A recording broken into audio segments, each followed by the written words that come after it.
I wasn't sure if I wanted to talk about this, but after seeing the news about former Miss Universe Jamaica contestant Tyra Spalding, I felt something inside me shift. I've watched her videos, and every time I do, I cry. Not because I'm trying to capitalize on her death or her pain, but because I understand every word she said. I saw myself in her. For a long time, I've been dealing with my own mental health challenges. I've seen psychiatrists and psychologists. I was diagnosed with major depressive disorder, and treatment was recommended, but I didn't stick to it. At the time, I just didn't see the point. I couldn't understand how talking or medication could fix what felt so deeply broken inside. Even as a child, I remember feeling things I couldn't explain. One minute I'd be happy, playing, and the next I'd feel sad or anxious for no reason. I had no responsibilities, no real worries, but I always felt something heavy in me that I couldn't name.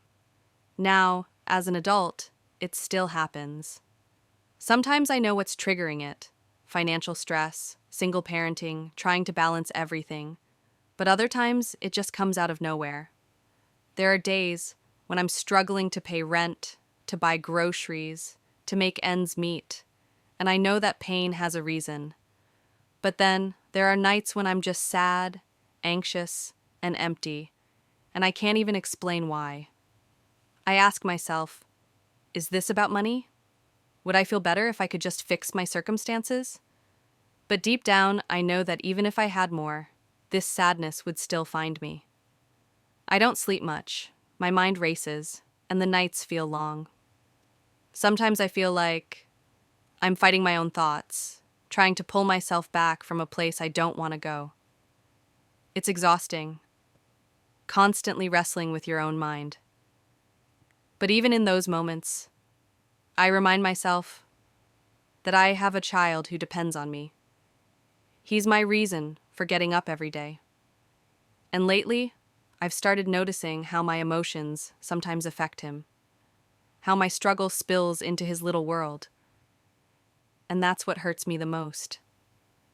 Last week, I watched a TikTok video of someone who said they checked themselves into a hospital for a week to reset and get help. And I remember thinking, I wish I could do that, but I can't. I'm a single mother. I can't just disappear for a week. So I carry on, even when I'm exhausted. The truth is, Jamaica has a serious mental health crisis.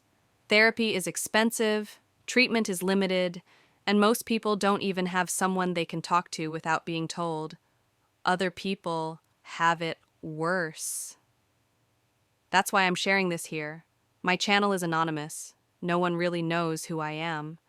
And maybe that gives me the freedom to finally speak.